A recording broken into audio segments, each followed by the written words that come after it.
अस्सलाम वालेकुम everyone. Students, आज हम वेब इंजीनियरिंग कोर्स के अंदर मौजूद एक इम्पॉर्टेंट टॉपिक को कवर करने वाले हैं जिसका नाम है web application quality and testing. सबसे पहले हम डिस्कस करेंगे ओल्सिना मॉडल जिसने हमें सॉफ्टवेयर जिसने हमें वेब एप्लीकेशन को मेजर करने के 5 डिफरेंट एट्रीब्यूट्स बताए हैं, जिसमें से सबसे पहले आपके पास है usability, functionality, reliability, efficiency and maintainability. Usability से मुराद ये है कि आपका जो वेब एप्लीकेशन है वो किस हद तक अंडरस्टैंडेबल है, वो किस हद तक सेल्फ एक्सप्लेनेटरी फॉर्म में लिखी गई है, या इसका यूआई या यूएक्स जो है वो कितना यूज़र फ्रेंडली है। अगर ये तमाम बातें मौजूद हैं, इट मीन्स कि आपकी जो एप्लीकेशन है वो ग्लोबली अंडरस्टैंडेबल है। Then we have functionality. Functionality से बात यह है कि जो जो फीचर्स उस एप्लीकेशन से रिक्वायर्ड थे, क्या वो उसके अंदर फीचर्स मौजूद हैं। Along with that, for example अगर नेविगेशन की हम बात करें तो नेविगेशन क्या इजीली परफॉर्म हो रही है, तमाम ब्राउजिंग फीचर्स उसके अंदर मौजूद हैं, and so on. Then we have reliability. Reliability से मुराद यहाँ पे ये है कि आपकी एप्लीकेशन में क्या कोई ऐसा मैकेनिज़्म है जो कि एरर्स को रिकवर कर सके और करेक्ट लिंक प्रोसेसिंग का परफॉर्म करा सके। अगर ये है तो ये तमाम चीज़ें रिलायबिलिटी में लाई करती हैं। Then we have efficiency. Efficiency से मुराद ये है कि आपकी वेब एप्लीकेशन का रिस्पांस टाइम कितना है, कि आपके एप्लीकेशन का पेज जनरेशन स्पीड कितनी है। ये तमाम चीज़ें एफिशिएंसी में आ सकती हैं। Then we have maintainability. Maintainability से मुराद ये है कि अगर कोई डिफेक्ट्स आते हैं, उनको आपने हाईलाइट किया है, तो उसको करेक्ट करने के लिए कोई ऐसा मैकेनिज़्म है जो कि ईजी वे में उसको करेक्ट कर सके। ठीक है। अलॉन्ग विद दैट, आप एप्लीकेशन को क्या किसी भी फेज़ में, टाइम में एक्सटेंड किया जा सकता है या नहीं, ये तमाम चीज़ें मेंटेनेबिलिटी में आ जाती हैं। स्टूडेंट्स, अब हम एक मॉडल को डिस्कस करेंगे जो कि आपकी वेब एप्लीकेशन को टेस्ट करता है विद 2 डिफरेंट एस्पेक्ट्स। सबसे पहली चीज़, तो जो आप वेब एप्लीकेशन बनाई है आपने, तो उसकी क्वालिटी को मेजर किया जाता है इन टर्म्स ऑफ इफेक्टिवनेस, कि अगर किसी फेज़ में एरर्स रिकवर हो रहे हैं तो उनको सॉल्व करने के आपके पास कितनी इफेक्टिवनेस है। लाइक अगर 30 आपके पास जो हैं डिफेक्ट्स हाईलाइट हुए हैं, तो आप उन 30 डिफेक्ट्स को क्या रिजॉल्व कर पाएंगे उस पर्टिकुलर फेज़ में। तो ये तमाम आ जाएगी चीज़ें टोटल इफेक्टिवनेस में of that particular phase. Then जो दूसरी एक्सपेक्ट्स को हम जो कवर करेंगे वो है cost of removal of any particular defect जो कि फाइंड हुआ है किसी भी फेज़ में। तो बेसिकली बताने का क्या मकसद है कि ये जो मॉडल है आपके क्वालिटी एश्योरेंस कि दो आपके एप्लीकेशन के अगेंस्ट जो क्वालिटी एश्योरेंस को चेक करेगा या जो प्लान आउट कर रहा है वो 2 एस्पेक्ट्स के अगेंस्ट कर रहा है। पहली चीज़ तो टोटल इफेक्टिवनेस कितनी है एरर को फाइंड करने के बाद उसको रिमूव करने की। दूसरी चीज़ के कॉस्ट कितनी आ रही है इन टर्म्स ऑफ रिमूवल, और जो कॉस्ट है यहाँ पे मतलब ये है कि कितने नंबर ऑफ डेज लगेंगे उस पर्टिकुलर डिफेक्ट को एक पर्टिकुलर फेज से रिमूव करने में।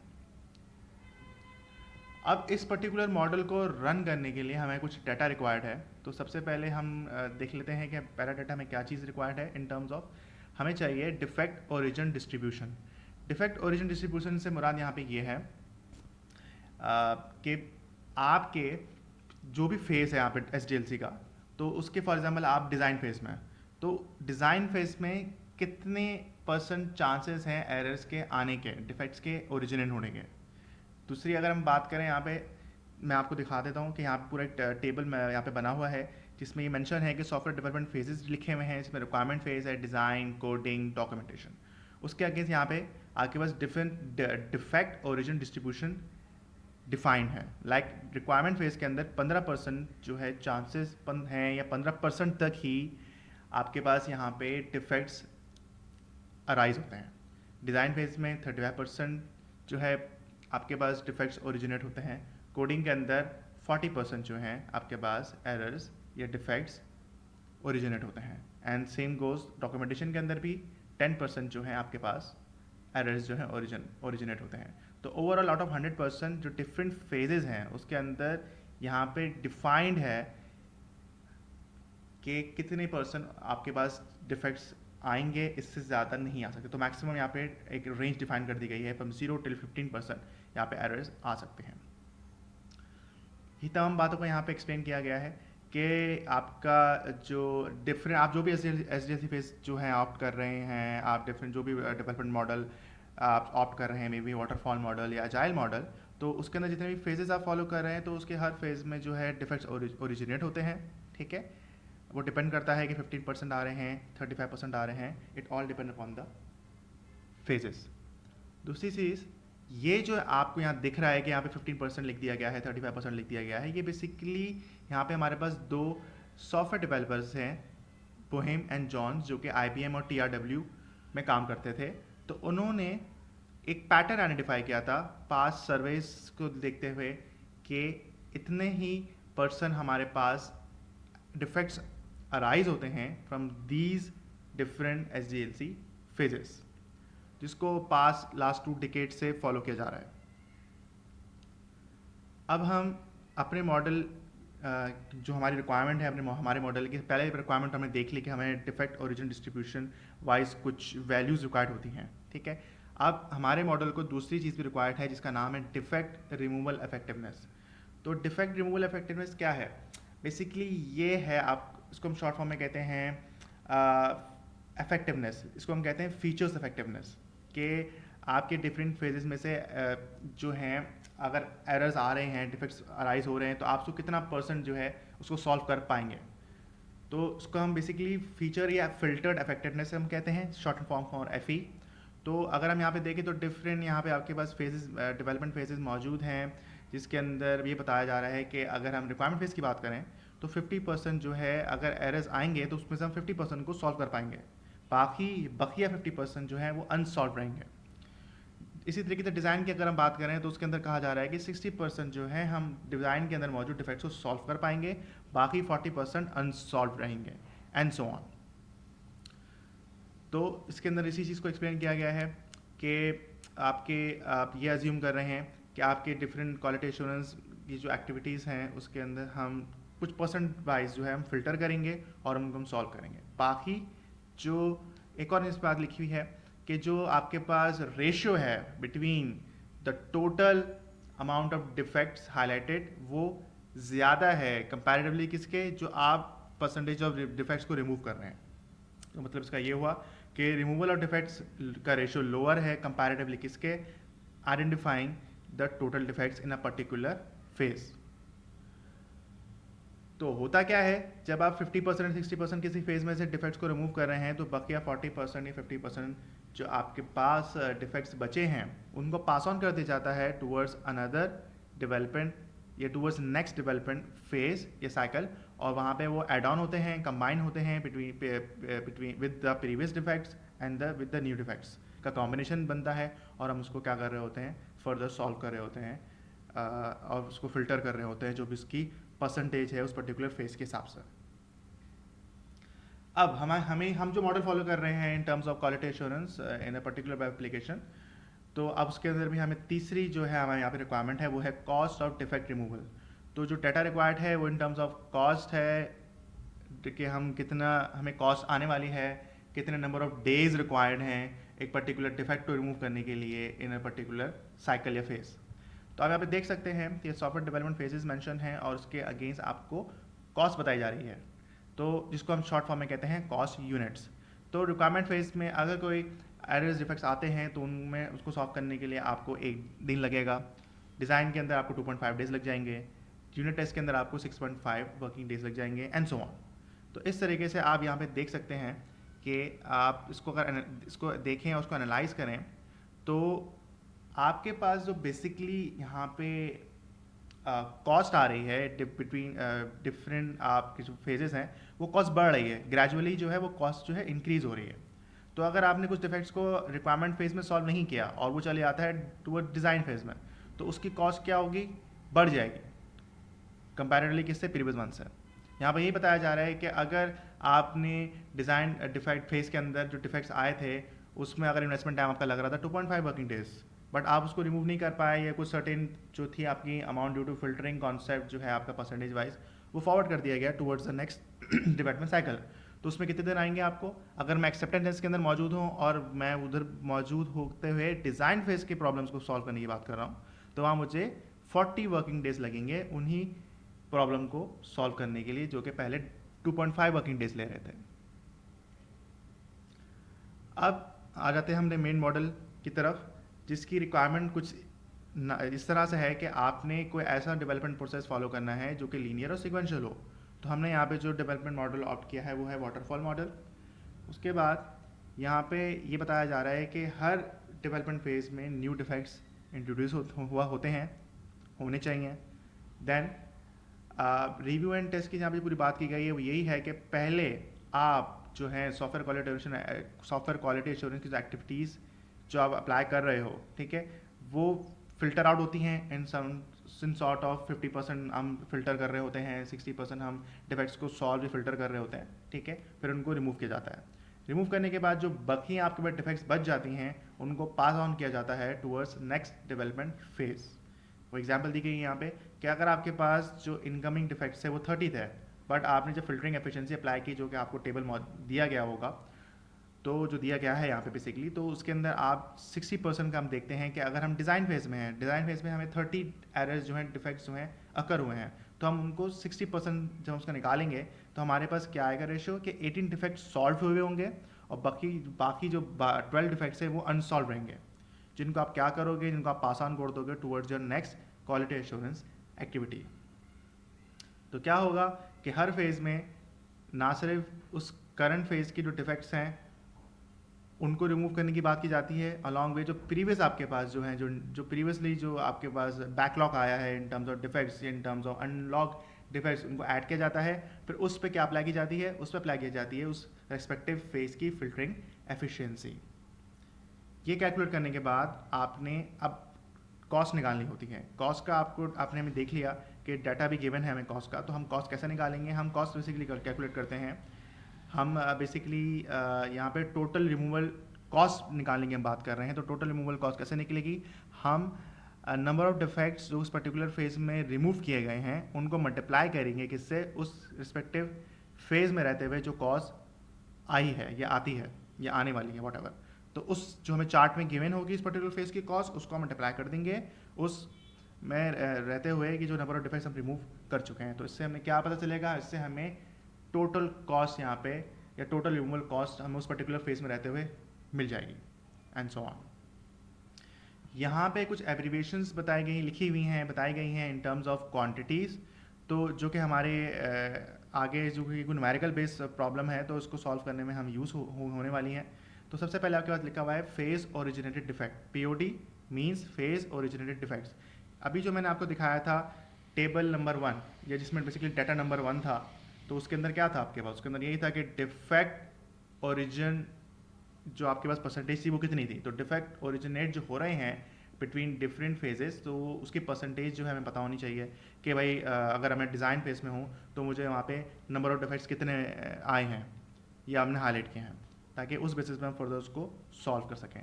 दूसरी चीज़ यहाँ पे लिखी है PD is past defects. Past defect से मुराद ये है कि फॉर्मर फेज से कितने डिफेक्ट्स, अनसॉल्व डिफेक्ट्स ट्रांसफ़र किए गए हैं towards the next quality assurance phase या एक्टिविटी, तो वो बन जाएंगे आपके पास पास्ट डिफेक्ट्स।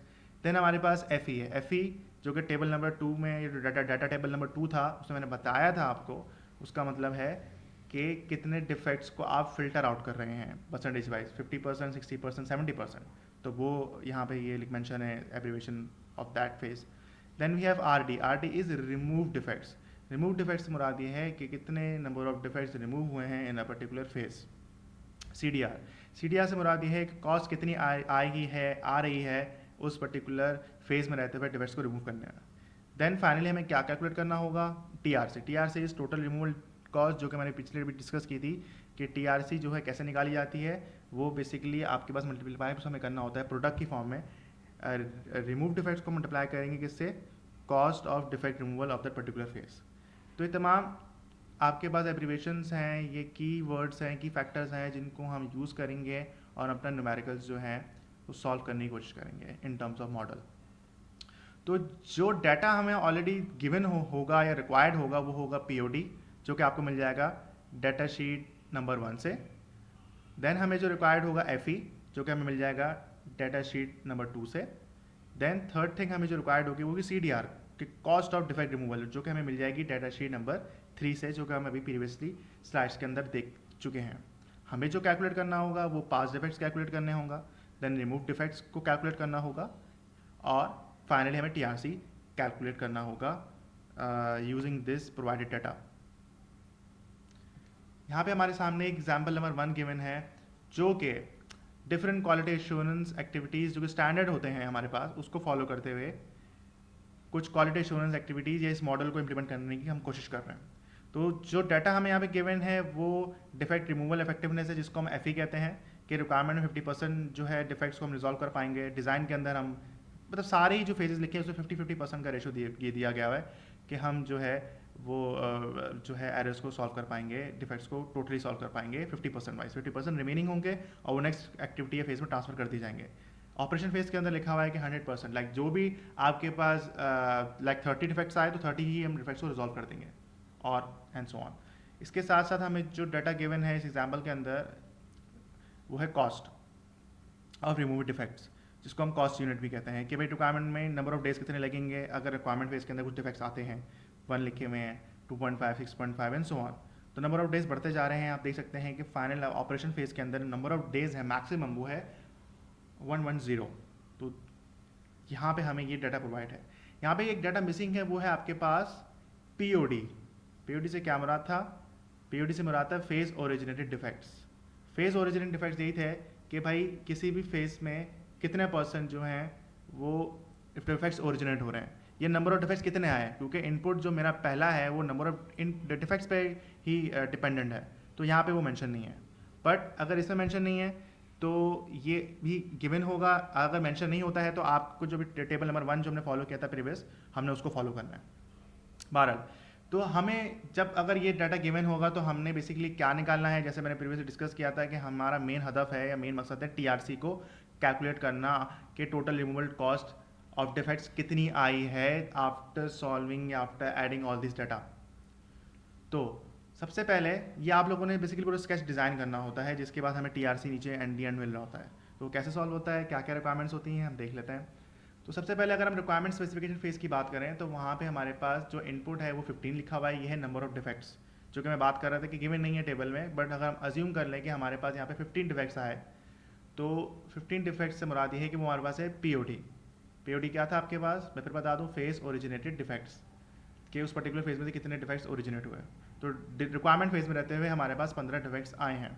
आगे मूव करें तो हमारे पास पीडी लिखा हुआ, पीडी क्या था, पास डिफेक्ट्स। पास डिफेक्ट्स से मुराद ये है कि ऐसे पहले कोई साइकिल चली है, फेज या एक्टिविटी परफॉर्म हुई है जिसके थ्रू डिफेक्ट्स जो हैं बच के हमें मिले हों, क्योंकि स्टार्टिंग एक्टिविटी है रिक्वायरमेंट की, तो हमारे पास प्रीवियसली जो पास डिफेक्ट्स हैं वो 0 रहने वाले हैं। उसके बाद हमारे पास लिखा हुआ है एफ ई क्या आपके पास, फिल्टर्ड इफेक्टिवनेस। फिल्टर्ड इफेक्टिवनेस से मुराद ये था, जो कि डाटा शीट नंबर 2 में बताया था मैंने आपको, कि कितना % उस फेज के अंदर डिफेक्ट्स को हम सॉल्व कर पाएंगे। यहाँ मेंशन है 50%। ये मैंने कहाँ से उठाया है, ये मैंने यहाँ पे मौजूद डिफेक्ट रिमूवल इफेक्टिवनेस के कॉलम से यहाँ से मैंने पिक किया है कि रिक्वायरमेंट में हम 50% जो है डिफेक्ट्स को सॉल्व कर पाएंगे, तो वो यहाँ मेंशन कर दिया गया है। आफ्टरवर्ड्स ये जो आपको एरो दिख रहा है जो मूव हो रहा है नीचे सेकंड फेज या एक्टिविटी की तरफ, और ये इसको यहाँ पे लिखा हुआ है पीडी इज पास डिफेक्ट्स। तो इससे समझ ये आता है कि डिफेक्ट पास हुए हैं या अनसॉल्व डिफेक्ट पास हुए हैं टुवर्ड्स द अनदर एक्टिविटी जिसका नाम है डिज़ाइन। तो मैं अगेन बैक जाऊँ तो यहाँ पे लिखा हुआ है 7.5%। तो ये क्या है 7.5 बेसिकली, तो इसका मतलब ये है कि जो 15 डिफेक्ट से उनका अगर मैं 50% लूँ, 15 डिफेक्ट में से अगर 50% में सॉल्व कर रहा हूँ, तो सॉल्व वाले मैंने कहाँ पे लिख दिए, रिमूव डिफेक्ट वाले यहाँ पे लाइक रिमूव डिफेक्ट वाले रॉ में, जो कि लिखा हुआ है 7.5 जो डिफेक्ट्स हैं वो रिमूव हो गए, और जो बकिया अनसॉल्व डिफेक्ट्स है वो कहाँ पास हो गए, वो यहाँ से पास हो गए टूवर्ड्स डिज़ाइन फेज, जिसको हमने पीडी की फॉर्म में लिखा हुआ है पास डिफेक्ट्स। तो हमने क्या कैलकुलेट किया, हमने रिमूव डिफेक्ट कैलकुलेट किया अलॉन्ग विद पास डिफेक्ट भी कैलकुलेट कर लिया है यूजिंग दिस डाटा, जो कि 50% था एफ की फॉर्म में, और नंबर ऑफ डिफेक्ट्स हमने अप्लाई किया है कि 15 डिफेक्ट्स पे अगर मैं 50% अप्लाई करूँ तो कितना होगा, वो होगा 7.5 सॉल्व एंड 7.5 अनसॉल्व, वो मेंशन कर दिया हमने। देन CDR में गिवन था कि कॉस्ट कितने आने वाली है उस पर्टिकुलर फेज में रहते हुए डिफेक्ट्स को रिमूव करने की, वो लिखा हुआ है 1। तो हम उसको भी अगर देखें तो हमने सॉल्व किया। इसके बाद TRC क्या था, टोटल रिमूवल कॉस्ट जो आ रही है हमें उस पर्टिकुलर फेज में रहते हुए डिफेक्ट्स को सॉल्व करने में। तो उसका फॉर्मूला क्या था, रिमूव डिफेक्ट को मल्टीप्लाई कर रहे थे किससे, CDR से ऑफ दैट पर्टिकुलर फेज। तो रिमूव डिफेक्ट हमारे पास 7.5 है, उसको हमने मल्टीप्लाई कर दिया 1 से, तो हमें क्या मिल गया, हमें हमारा TRC टोटल रिमूवल कॉस्ट मिल गई, जो कि 7.5 कॉस्ट यूनिट की फॉर्म में लिखी जाती है, एंड सो ऑन। अगर आप देखें तो नेक्स्ट पेज में 7.5 जो है हमने अनसॉल्व डिफेक्ट्स या पास्ट डिफेक्ट कर दिए हैं। और अब क्या होगा, यहाँ पे वही सेम सिनेरियो फॉलो होगा।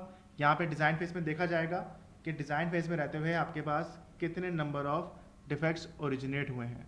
तो डिज़ाइन फेज में कोरली 335 जो है हमें मिले थे डिफेक्ट्स, हमने हाईलाइट किए थे, तो हमने उसको लिख दिया POD के अंदर, ठीक है, फेज ओरिजिनेटेड डिफेक्ट के अंदर हमने लिख दिया है, के साथ लिख दिया हमने नंबर ऑफ डिफेक्ट्स की तादाद। उसके बाद अगर हम आगे बढ़े तो PD कहाँ से आया था, पास डिफेक्ट्स, जैसे ये एरो दिख रहा है आपको, ये प्रीवियस फेज में 7.5 डिफेक्ट्स अनसॉल्व्ड है जिनको फॉरवर्ड कर दिया गया है towards the next phase activity. अब थर्ड चीज़ यहाँ पे लिखी हुई FE भी टेबल में मेंशन है कि डिज़ाइन फेज के अंदर 50% जो है हम फिल्टर कर सकते हैं, सॉल्व कर सकते हैं डिफेक्ट्स को, बाकी अनसॉल्व रहेंगे। तो वही यहाँ मेंशन कर दिया हमने। उसके बाद हमने करना क्या है, उसके बाद यही कर रहे थे जो कि प्रीवियस में कर रहे थे कि हम नंबर ऑफ डिफेक्ट्स का 50% लेंगे, ये जो भी परसेंट यहाँ पे लिखा हुआ है। अब मेरे पास नंबर ऑफ डिफेक्ट्स कितने हैं, मेरे पास नंबर ऑफ डिफेक्ट्स 35 नहीं है, मेरे पास नंबर ऑफ डिफेक्ट्स की तादाद बनी है 42.5। कैसे, मैंने करंटली प्रोड्यूस डिफेक्ट्स जो कि डिज़ाइन फेज में मुझे मिले हैं वो 35 है, उनको मैंने सम किया है, ऐड किया है, किसके साथ, PD के साथ। PD क्या है, पास डिफेक्ट के साथ। 35 + 7.5 करेंगे तो आपको मिलेगा 42.5। अब 42.5 है हमारे पास नंबर ऑफ डिफेक्ट्स, उस पर मैंने अप्लाई करूंगा 50%। तो 42.5 का अगर 50% लेंगे तो आपको मिलेगा 21.3 रिमूव डिफेक्ट्स, और बकिया क्या बन जाएंगे आपके पास, pass on defects, unsolve defects, जो कि हैं 21.2, जिसको पास कर दिया है अनसॉल्व रिमूव, ये अनसॉल्व की फॉर्म में इसको हमने पास कर दिया टुवर्ड्स द नेक्स्ट एक्टिविटी या फेस, जो है 21.2 यहाँ पे मेंशन किया गया है। इसके बाद इसी के अंदर रहते हुए CDR है, कुछ लिखा हुआ है, CDR है कॉस्ट डिफेक्ट रिमूवल, जो कि लिखा हुआ है 2.5। इस पर्टिकुलर डिज़ाइन फेज में रहते हुए नंबर ऑफ डेज जो कॉस्ट लिखी गई है, जो कि मैंने टेबल से अगेन पिक किया है 2.5, उसको यहाँ मेंशन किया गया था। अब उसको यूज़ करते हुए इसकी हेल्प से मैं क्या निकालने वाला हूँ, TRC क्या था, टोटल रिमूवल कॉस्ट, जो कि हमें आ रही है in that particular design phase. तो कैसे निकाला है वो हमने, वो बेसिकली आपको पता है कि वो रिमूव डिफेक्ट का प्रोडक्ट है अलॉन्ग विद CDR के साथ। तो क्या मिल जाएगा हमें 53.2 कॉस्ट यूनिट, जो कि हमें आ रही है in that particular phase, and so on. आप यूनिट टेस्ट में चले आएंगे, आप इंडिकेशन टेस्ट में चले आएंगे, यही हो रहा होगा। FE की बेसिस पे नंबर ऑफ डिफेक्ट्स को ऐड करके उस पर परसेंटेज कैलकुलेट की जाएगी कि रिमूव डिफेक्ट कितने हैं और अनरिमूव डिफेक्ट्स हमें कितने मिले। तो अनरिमूव डिफेक्ट्स को आगे ना पास कर देते हैं, और TRC कैलकुलेट करने का फॉर्मूला आपको पता चल चुका है, which is the product of RD and CDR and so on. यहाँ पे आप देख सकते हैं कि आफ्टर डॉक्यूमेंटेशन फेज, यहाँ पे जो सिस्टम टेस्ट लिखा हुआ है या ऑपरेशन की जो फेज़ है उसके अंदर कोई number of inputs in terms of addition of defects नहीं लिखे गए हैं। इससे समझ ये आती है, और ये ऑब्वियसली बात है कि डॉक्यूमेंटेशन फेज के बाद सिस्टम टेस्ट के अंदर कोई न्यूली डिफेक्ट्स ओरिजिनेट नहीं हो रहे हैं। मतलब जो आपके पास ओरिजिनेट डिफेक्ट्स का जो फेज था या फेज ओरिजिनेटेड डिफेक्ट है, वहाँ पे आपके पास कोई डिफेक्ट्स नहीं है ओरिजिनेट हो रहे हैं। हम क्या कर रहे हैं, POD को 0 रख रहे हैं और प्रीवियसली डिफेक्ट्स को पे हम काम कर रहे हैं। तो प्रीवियस डिफेक्ट या पास डिफेक्ट्स जो हैं उसी पे ही हम डायरेक्ट क्या अप्लाई करते रहे हैं, FE अप्लाई करते रहे हैं कि 13.9 पे अगर 50% में अप्लाई करता हूँ तो उसका बनता है 7 solve defects and 6.9 unsolve defects and so on, जिस तरीके से काम ही चल रहा है। यहाँ पे थोड़ा करेक्ट कर लीजिएगा, यहाँ पे 13.9 का जो भी परसेंट निकल रहा है उसको हम उस हिसाब से कैलकुलेट कर रहे हैं एंड सो ऑन। तो सिस्टम टेस्ट बताने का मेरा मकसद ये था कि सिस्टम टेस्ट के अंदर भी आपके पास यहाँ पे कोई न्यू डिफेक्ट्स नहीं आने वाले हैं, और ना ही ऑपरेशन फेज के अंदर। और फाइनली ऑपरेशन फेज के अंदर आपके पास जो है 100% जो डिफेक्ट्स हैं वो सॉल्व हो जाते हैं। यहाँ पे दूसरी एग्जाम्पल दी गई है जो कि सिमिलर है पिछले एग्जाम्पल के साथ ही, बट सिर्फ फ़र्क ये है कि यहाँ पे आपके पास 7 क्वालिटी एश्योरेंस एक्टिविटीज़ को फॉलो किया गया, को यूज़ किया गया, और उसके अगेंस्ट हमें कॉस्ट यूनिट मिले जो कि 759 कॉस्ट यूनिट्स थे। और यहाँ पे आपके पास टोटल 9 क्वालिटी एश्योरेंस एक्टिविटीज़ को फॉलो किया जा रहा है, और इसको थ्रू उसको पूरा सॉल्व किया गया है। और अगर मैं इसको इन डेप्थ देखूँ तो यहाँ पे डिफेक्ट रिमूवल इफेक्टिवनेस का जो आपका डाटा गिवन है वो परसेंटेज वाइज ही है, किसी में 60% का रेशियो है कि हम 60% डिफेक्ट्स को सॉल्व कर पाएंगे, बाकी 40% अनसॉल्व रहेंगे। यहाँ पे 70% लिखा हुआ है तो इट मीन 70% सॉल्व होंगे डिफेक्ट्स और 30% जो है अनसॉल्व रहेंगे एंड सो ऑन। यहाँ पे अगेन वही कॉस्ट यूनिट डिफाइन की गई है फेज वाइज के, पहली फेज में कितनी कॉस्ट लगेगी, दूसरे फेज में अगर डिफेक्ट्स वो आते हैं उसमें कितनी कॉस्ट या नंबर ऑफ डेज लगने वाले हैं एंड सो ऑन। इस तरीके इसके साथ साथ आपको नंबर ऑफ इनपुट या पीओडी भी गिवन होगा, जो कि आपके पास क्या है, फेज ओरिजिनेटेड डिफेक्ट्स। तो अगर हम इसको सॉल्व करें तो यहाँ पे भी रिक्वायरमेंट स्पेसिफिकेशन के अंदर आपके पास जो नंबर ऑफ डिफेक्ट्स हैं या फेज ओरिजिनेटेड डिफेक्ट्स हैं वो 15 है, जो कि या तो गिवन होंगे आपको या आप जो आपको डेटा शीट नंबर 1 बताई गई है वो आपको पता होनी चाहिए। तो पीओडी यहाँ पे 15 है, पीडी पास्ट डिफेक्ट 0 है क्योंकि प्रीवियसली कोई फेस एक्टिविटी चली नहीं है, तो पास्ट ऑन 1 ईयर डिफेक्ट है आपके पास अनसॉल्व, तो वो 0 रहेगा। FE 60 लिखा हुआ है, 60 कहाँ से उठाया, मैंने यहाँ से उठाया है इस टेबल में से देखते हुए। तो रिक्वायरमेंट फेज में जो भी डिफेक्ट्स हैं उनका 60% सॉल्व होगा और बकिया जो रिमेनिंग है वो अनसॉल्व रहेगा। तो 60% अगर 15 का मैं निकालूँ तो वो 9 सॉल्व डिफेक्ट्स होते हैं जो रिमूव डिफेक्ट्स की उस कैटेगरी में आ जाएंगे, और जो अनसॉल्व होंगे वो 6 होंगे। तो अनसॉल्व को मैंने पास कर दिया है टूवर्ड्स माय नेक्स्ट एक्टिविटी जो कि डिज़ाइन की है, और रिमूव डिफेक्ट्स जो है वो 9 है। तो CDR क्या से आया, CDR अगेन मैंने यहाँ से पिक किया है, cost of removing defects in a particular phase, वो कि 1 है मेरे पास डिज़ाइन रिक्वायरमेंट के अंदर। और उसके बाद मैंने कैलकुलेट किया है TRC जो कि है टोटल रिमूवल कॉस्ट। कैसे निकाली जाती है, इससे पता है आपको, वो प्रोडक्ट है दोनों का, रिमूव डिफेक्ट्स का और CDR का, मल्टीप्लाई करेंगे तो आपको 9 ही मिलने वाला है इन terms of cost unit. Next phase में आए तो आपके पास पीओडी मैंने लिखा हुआ है 35 POD, like phase original defects के डिज़ाइन फेज में अज्यूम कर लें कि 35 डिफेक्ट्स आए हैं आपके पास। तो आपने क्या किया है, आपने पीडी जो है पास डिफेक्ट्स उसको उसके साथ ऐड किया है, तो आपको मिल गए होंगे 41 डिफेक्ट्स। 41 डिफेक्ट्स का आप जब 70% लेंगे, 70 वहाँ से आया, 70 मैंने यहाँ से उठा के लिखा है जो कि डिज़ाइन आपको उसमें मिले हैं इन टर्म्स ऑफ FE। तो 70% जब आप निकालेंगे 41 का तो 28.7 सॉल्व रिमूव डिफेक्ट्स मिल जाएंगे आपको, और अनसॉल्व कितने मिलेंगे 12.3। ये चीज़ करने के बाद 12.3 को हम अब फॉरवर्ड कर दे रहे हैं टुवर्ड्स अवर नेक्स्ट फेज। अब देखें यहाँ पे कंफ्यूज होने की बात नहीं है, ये नीचे नहीं गया, या बेसिकली जो नेक्स्ट एक्टिविटी थी उसको हमने पैरेलली यहाँ पे मेंशन कर दिया है कि डिज़ाइन इंस्पेक्शन के बाद डिज़ाइन रिव्यू है, जिसको पैरेलली लिखा गया है क्योंकि डिज़ाइन है तो डिज़ाइन को एक सेम कैटेगरी में लिखा गया है। तो आप इसको बेसिकली अगर इसके नीचे भी लिख देंगे तो डजंट मैटर। तो क्या हुआ है, 12.3 जो अनसॉल्व डिफेक्ट्स है उन्होंने पास कर दिया है टुवर्ड्स अवर नेक्स्ट फेज जो कि डिज़ाइन रिव्यू है। आप देख सकते हैं डिज़ाइन इंस्पेक्शन के बाद डिज़ाइन रिव्यू फेज है, एक्टिविटी है, वहाँ पे फॉरवर्ड कर दिया जिसे हम करते आए हैं, प्रीवियस एग्जाम्पल में मैंने यही किया था। और अच्छा, इसमें बात यह है कि इसमें जो नई चीज़ ये है कि पीओडी आपको दिख रहा है अभी 0 है, तो इससे समझ ये आया है कि हमारे पास पीओडी डिज़ाइन फेज में 35 हमें डिफेक्ट्स मिले थे, जिसके अंदर डिज़ाइन इंस्पेक्शन का पार्ट भी है और डिज़ाइन रिव्यू का पार्ट भी है। तो डिज़ाइन इंस्पेक्शन को हम ऑलरेडी क्योंकि डिज़ाइन का नाम पे हम दे चुके हैं 35 डिफेक्ट्स, तो उसी के अंदर क्योंकि रिव्यू जो कि एक्टिविटी को हमने स्प्लिट किया है अपने हिसाब से, तो वहाँ पे हमें यहाँ पे एरर जो है वो 0 है, एरर हमें गिवन नहीं है। जहाँ पे आपको पीओडी नहीं गिवन, जहाँ पे आपको पास ऑन कह रहा हूँ, फेज ओरिजिनल डिफेक्ट गिवन नहीं है, वहाँ पे क्या होगा, आप 0 लिखेंगे। जहाँ गिवन होंगे वहाँ पे वो परस्पेक्टिव वैल्यू आप क्लियरली मेंशन कर देंगे। तो क्योंकि डिज़ाइन ही का पार्ट है तो वहाँ पे फेज ओरिजिनल डिफेक्ट 0 है, और प्रीवियसली जो अनसॉल्व थे वो पास कर दिए गए हैं, तो उन्हीं बेसिस पे हम FE अप्लाई कर देंगे कि 60% ऑफ दैट 12.3 सॉल्व में आ जाएगा 7.4 वाइज, और अनसॉल्व में आ जाएगा 4.9 एंड सो ऑन। अनसॉल्व को हमने अगेन फॉरवर्ड कर दिया है टुवर्ड्स अवर कोड इंस्पेक्शन या नेक्स्ट फेज, जो कि यहाँ पे मेंशन है कोड इंस्पेक्शन। उसमें POD 30 गिवन था, फेज ओरिजिनल डिफेक्ट्स को ऐड यूज़ करते हुए हम क्या कर रहे हैं, वही काम कर रहे हैं कि जो पास डिफेक्ट्स आए थे उनमें हमको ऐड करवाएंगे जो कि बनेगा 34.9। फिर उसके बाद हमने उसको 70% फिल्टर्ड इफेक्टिवनेस निकाला है, और उसके बाद हमें 24.4 रिमूव डिफेक्ट्स हमें मिले हैं RT के फॉर्म में, और अनसॉल्व मिले हैं 10.5, जिसको हमने पास ऑन कर दिए हैं टूवर्ड्स नेक्स्ट फेज। अब अगेन आप यहाँ पे देख सकते हैं कि कोड इंस्पेक्शन, क्योंकि कोड इंस्पेक्शन और यूनिट टेस्ट एक ही फेज का 2 पार्ट है जिसको स्प्लिट आउट किया गया है, जिसको समझ लें आपने एक्सट्रैक्ट किया है फ्रॉम द कोड इंस्पेक्शन वाले पार्ट से। तो यहाँ पे POD 0 आया है, अगेन POD 0 आया है, तो इट मीन्स हमारे पास जो पास ऑन डिफेक्ट्स पे हमने उसका परसेंट निकाला होगा फिल्टर्ड इफेक्टिवनेस का जो कि 40% है, तो 10.5 का अगर 40% में लूँ तो 4.2 सॉल्व आ जाएंगे और 6.3 अनसॉल्व आ जाएंगे। जिसको हमने अगेन पास ऑन कर दिया है towards our next activity and so on. इस तरीके से सारा काम हो रहा है।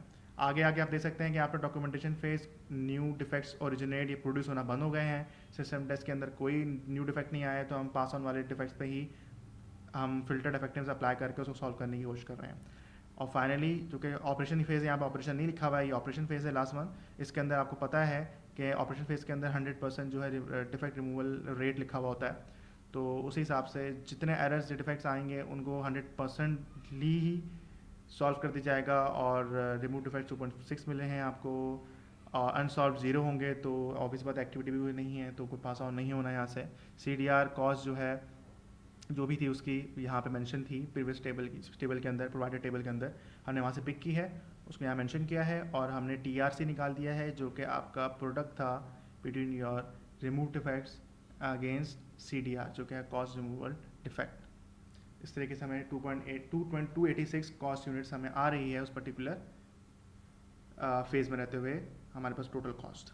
तो अगर हम देखें तो एक ये तो एक दिस इज़ द वे कि how to solve, how to calculate TRC पूरे फेस को फॉलो करते हुए। तो एक ओवरव्यू देखूं तो जिस तरीके से आपने क्वालिटी इंश्योरेंस एक्टिविटी आपने परफॉर्म की थी जो कि 7 एक्टिविटी पे मुश्तमिल था, तो उसमें आपके पास कॉस्ट यूनिट ज़्यादा आ रही थी। TRC टोटल जो कॉस्ट है वो ज़्यादा आ रही थी 759 कॉस्ट यूनिट। अगर मैं कंपेयर करूँ नेक्स्ट वाली एग्जाम्पल से जिसके अंदर आपने 2 फेजेस को एक्सटेंड कर दिया है, तो उसमें हमारी कॉस्ट कितनी आ रही है ओवरऑल TRC के फॉर्म में 286 कॉस्ट यूनिट। तो दिस इज़ द वे आप एक अपने पर्टिकुलर मॉडल को यूज़ करते हुए आप अपनी वेब एप्लीकेशन की क्वालिटी को टेस्ट कर सकते हैं, क्वालिटी को मेजर कर सकते हैं। That's all, thank you so much.